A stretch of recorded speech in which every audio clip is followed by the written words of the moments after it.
శ్రావణ మాసంలో ప్రతి మంగళవారం లక్షలాది మంది మహిళలు భక్తి శ్రద్ధలతో మంగళగౌరీ దేవిని ఆరాధిస్తారు. కానీ ఈ వ్రతం మొదట ఎప్పుడు ప్రారంభమైంది?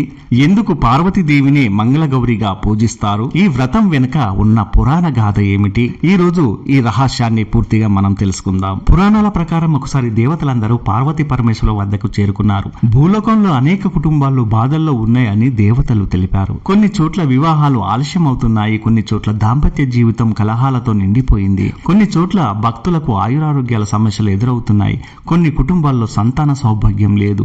ఇప్పుడు దేవతలు పార్వతీదేవిని ప్రార్థిస్తూ ఇలా అన్నారు: అమ్మా, నీవు జగజ్జనివి, సర్వలోక మాతవు.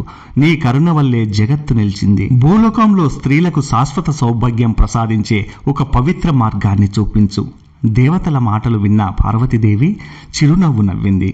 ఆమె పరమేశ్వరుడిని చూసింది. శివుడు కూడా అంగీకారంగా తల ఊపాడు. అప్పుడు పార్వతీదేవి ఇలా చెప్పింది: శ్రావణ మాసం నా ప్రియమైన మాసం. ఈ మాసంలో ప్రకృతి అంతా పచ్చదనంతో నిండి ఉంటుంది, భూమాత ఆనందిస్తుంది. ఈ సమయంలో నన్ను భక్తితో ఆరాధించే స్త్రీలకు నేను ప్రత్యేక వరాలను ప్రసాదిస్తాను. ఇలా శ్రావణ మంగళవారాల్లో చేసే ఈ పవిత్ర వ్రతానికి ఆరంభం జరిగింది.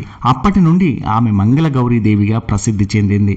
మంగళం అంటే శుభం, గౌరీ అంటే పార్వతీదేవి, అంటే జీవితంలో శుభాలను ప్రసాదించే తల్లి. కాలక్రమేణా ఈ వ్రతం భూలోకమంతా వ్యాపించింది. ఒకసారి విదర్భ దేశంలో ధర్మపాలుడు అనే రాజు ఉండేవాడు. ఆయన భార్య ఎంతో ధార్మికురాలు. వారికి అపారమైన సంపద, అనేక రాజ్యాలు, గౌరవం, కీర్తి అన్నీ ఉన్నాయి. కానీ ఒక్క సంతానం లేదు.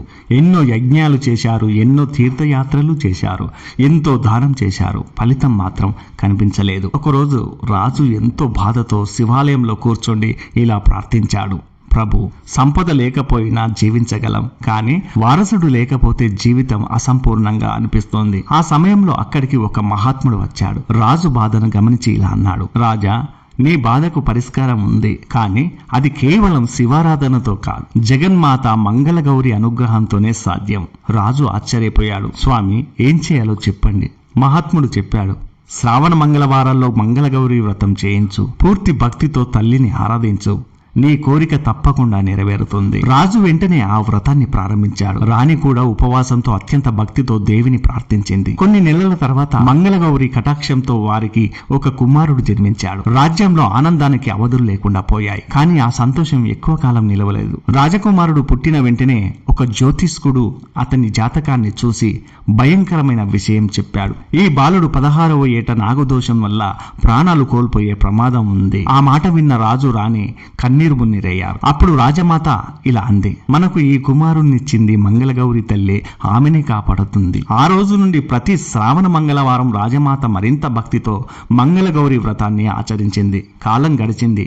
రాజకుమారుడు యుక్త వయస్సుకు చేరుకున్నాడు. అతనికి సుశీల అనే ఒక మహాప్రతివ్రతతో వివాహం జరిగింది. సుశీల కూడా చిన్నప్పటి నుంచి మంగళగౌరి వ్రతాన్ని అత్యంత భక్తితో చేసేది. వివాహం జరిగిన కొద్ది రోజులకే జ్యోతిష్కుడు చెప్పిన 16వ సంవత్సరం వచ్చింది. ఆ రోజు రాత్రి విధి తన పని చేయడానికి సిద్ధమైంది. ఆ రాత్రి ఆకాశం నల్లని మేఘాలతో కమ్ముకుంది. రాజమహల్ అంతా నిశ్శబ్దంగా ఉంది. అందరూ గాఢ నిద్రలో ఉన్నారు.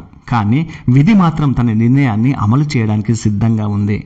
జ్యోతిష్కుడు ఎన్నో సంవత్సరాల క్రితం చెప్పిన ఆ గడియ వచ్చేసింది. 16వ ఏట నాగదోషం కారణంగా యువరాజు మరణిస్తాడు. ఆ మాట రాజకుటుంబాన్ని ఎన్నో సంవత్సరాలు వెంటాడింది. కానీ యువరాజు భార్య సుశీలకు మాత్రం ఒకే ఒక్క నమ్మకం: నా భర్తను కాపాడేది నా భక్తి, నా తల్లి మంగళగౌరి. వివాహానికి ముందే ఆమె ప్రతి శ్రావణ మంగళవారం మంగళగౌరి వ్రతం ఎంతో నియమనిష్టలతో ఆచరించేది. వివాహమైన తర్వాత కూడా అదే భక్తిని కొనసాగించింది. ఆ రాత్రి నిద్రలో ఆమెకు ఒక అద్భుతమైన కల వచ్చింది. అందమైన స్వర్ణకాంతితో ఒక దివ్య స్త్రీ ప్రత్యక్షమైంది. ఎర్రటి పట్టు వస్త్రాలు, మెరిసే ఆభరణాలు, చిరునవ్వుతో కరుణను వెదజల్లే ముఖం. ఆమె ఎవరో కాదు, సాక్షాత్తు మంగళగౌరి దేవి. తల్లి మృదువైన స్వరంతో ఇలా పలికింది: సుశీల, నీ భక్తి నన్ను ఎంతో సంతోషపరిచింది. ఈ రాత్రి ఒక విషసర్పం వచ్చి నీ భర్తను కాటువేయబోతుంది, కానీ భయపడకు, నేను నీతోనే ఉన్నాను. సుశీల చేతులు జోడించి, అమ్మా, నా భర్త ప్రాణాలను కాపాడండి అని వేడుకుంది. అప్పుడు దేవి ఇలా చెప్పింది: వెంటనే లేచి ఒక కొత్త మట్టి కుండ తీసుకో, దానిలో కొద్దిగా పాలు పోయి నీ గదిలో ఉంచు. సర్పం వచ్చినప్పుడు అది పాల వాసనకు ఆకర్షితమై కుండలోకి ప్రవేశిస్తుంది. అది లోపలికి వెళ్ళగానే వెంటనే ఒక కొత్త వస్త్రంతో కుండ మూత కట్టి బిగించు. ఉదయం ఆ కుండను పూజించి బ్రాహ్మణునికి దానం చేయి. నీ భర్తకు ఎలాంటి అపాయం జరగదు. అంతే.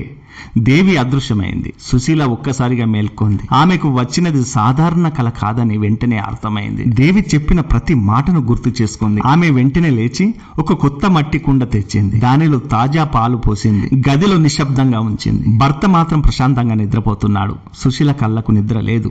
ఒక్క క్షణం యుగంలా అనిపిస్తోంది. కొంతసేపటి తర్వాత గదిలో ఒక చిన్న శబ్దం వినిపించింది. నెమ్మదిగా ఒక భారీ నల్లత్రాసు గదిలోకి ప్రవేశించింది. దాని కళ్ళలో భయంకరమైన మెరుపు, నోటిలో విషం. అది నేరుగా యువరాజు మంచం వైపు కదిలింది. సుశీల గుండె వేగంగా కొట్టుకుంటుంది. కానీ దేవి మాటలు గుర్తొచ్చాయి. ఆమె ఏమాత్రం భయపడలేదు. పాలవాసన పసిగట్టిన ఆ నాగు మంచం వైపు వెళ్లకుండా మట్టి కుండ దగ్గరకు చేరింది. కొద్దిసేపు చుట్టూ తిరిగి నేరుగా కుండలోకి ప్రవేశించింది. అదే క్షణం సుశీల దేవిని స్మరిస్తూ జై మంగళగౌరి మాత అని పలికింది. వెంటనే కొత్త వస్త్రంతో కుండనోరు బిగించి కట్టేసింది. లోపల నాగు తీవ్రంగా కదిలింది, కానీ బయటకు రాలేకపోయింది. ఆ రాత్రంతా ఆమె దేవి నామస్మరణ చేస్తూ గడిపింది. తెల్లవారింది. సూర్యోదయం అయింది. సుశీల ఆ కుండకు పసుపు కుంకుమ పెట్టి పూలతో అలంకరించి భక్తితో పూజ చేసింది. తర్వాత బ్రాహ్మణునికి దానం చేసింది. ఆ క్షణం నుండి యువరాజు జాతకంలోని ప్రాణగండం పూర్తిగా తొలగిపోయిందని పురాణం చెబుతోంది. మంగళగౌరి అనే పేరులో గొప్ప అర్థం ఉంది. మంగళం అంటే శుభం, శాంతి, విజయం, సౌభాగ్యం. గౌరి అంటే ప్రకాశవంతమైన, పవిత్రమైన పార్వతీదేవి. అంటే జీవితంలో అశుభాలను తొలగించి శుభాలను ప్రసాదించే జగన్మాత. అందుకే ఆమెను సర్వమంగళ మాంగళ్యే అని స్తుతిస్తారు. ఇప్పుడు ఒక ప్రశ్న వస్తుంది, ఈ వ్రతాన్ని ఎందుకు శ్రావణ మాసంలోనే చేయాలి అని. దీనికి పురాణాలు, ఆగమాలు, ప్రకృతి ఈ 3 కోణాల్లో సమానం చేయబడతాయి. శ్రావణ మాసం ప్రారంభమైన వెంటనే వర్షాలు కురుస్తాయి. భూమి పచ్చగా వస్త్రం ధరించినట్లుగా మారుతుంది. నదులు నిండిపోతాయి. చెట్లు కొత్త జీవనాన్ని పొందుతాయి.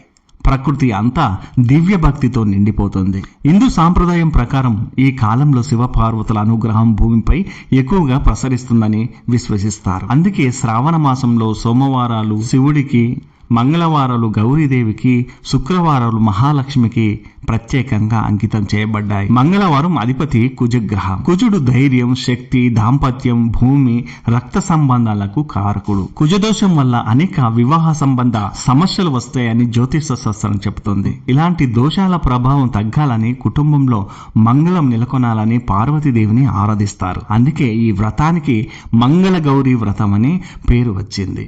కానీ ఇది కేవలం జ్యోతిష్య పరిహారమా? కాదు. ఇది మన జీవితాన్ని క్రమశిక్షణలోకి తీసుకువచ్చే ఒక ఆధ్యాత్మిక సాధన.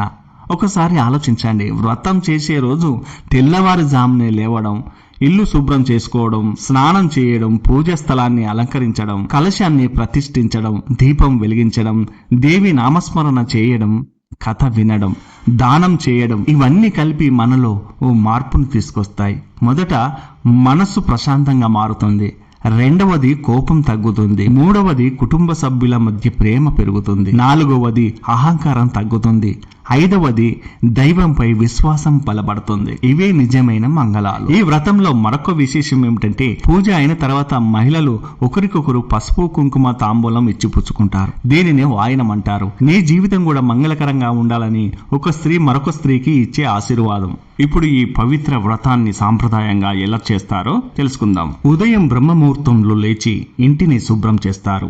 స్నానం చేసి పవిత్రమైన వస్త్రాలు ధరించి పూజా స్థలాన్ని అలంకరిస్తారు. మామిడి ఆకులతో తోరణాలు కట్టి ముగ్గులు వేసి పసుపు కుంకుమతో మంగళ వాతావరణాన్ని సృష్టిస్తారు. ఆ తర్వాత కలశాన్ని ప్రతిష్ఠిస్తారు. ఆ కలశంపై కొబ్బరికాయ ఉంచి మామిడి ఆకులు అమర్చి పసుపు కుంకుమతో అలంకరిస్తారు. కొన్ని ప్రాంతాల్లో గౌరీదేవి విగ్రహాన్ని లేదా పసుపుతో చేసిన గౌరీమాత ప్రతిమను ప్రతిష్ఠిస్తారు. దీపం వెలిగించి గణపతిని ముందుగా పూజించి తర్వాత మంగళ గౌరీదేవికి షోడచోపచార పూజ చేస్తారు. కుంకుమార్చన, అష్టోత్తర శతనామావళి, సహస్రనామ పారాయణం, లలితా సహస్రనామం లేదా దేవి ఖడ్గమాల వంటి పారాయణాలు కూడా చాలా మంది భక్తులు చేస్తారు. పూజలో పూలు, పండ్లు, కొబ్బరికాయ, తమలపాకులు, వక్కలు, పసుపు, కుంకుమ, గాజులు, చీర, రవిక వంటి మంగళ ద్రవ్యాలను సమర్పిస్తారు. తర్వాత మంగళ గౌరీ వ్రత కథ శ్రద్ధగా వింటారు లేదా చదువుతారు. ఇది కేవలం కథ వినడం కాదు, ఆ కథలోని సందేశాన్ని మన జీవితంలో ఆచరించడానికి చేసే సంకల్పం. వ్రతంలో నైవేద్యాలు విశిష్టత. ప్రాంతాన్ని బట్టి నైవేద్యాలు మారవచ్చు. అయితే సాధారణంగా చలిమిడి పాయసం, బూరెలు, లడ్డూలు, పులిహోర, దద్దోజనం, పండ్లు వంటి సాత్విక నైవేద్యాలను సమర్పిస్తారు. దేవికి నైవేద్యం అంటే దేవికి ఆకలి తీర్చడం కాదు, మన కష్టార్జిత ఫలితాన్ని కృతజ్ఞతతో సమర్పించడం. వాయనం ఎందుకు ఇస్తారో తెలుసా?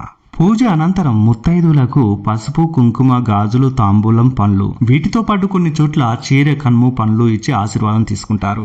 దీనిని వాయనం అంటారు. దీని వెనుక ఉన్న భావం ఎంతో గొప్పది. నాకు మాత్రమే కాదు, అందరికీ మంగళం కలగాలని అనే విశాల హృదయానికి ఇది ప్రతీక. చాలా ప్రాంతాల్లో కొత్తగా వివాహమైన మహిళలు వరుసగా 5 సంవత్సరాలు లేదా సాంప్రదాయం ప్రకారం నిర్ణయించిన కాలం వరకు ఈ వ్రతాన్ని ఆచరిస్తారు. ఆ తర్వాత ఉద్యాపనం చేస్తారు.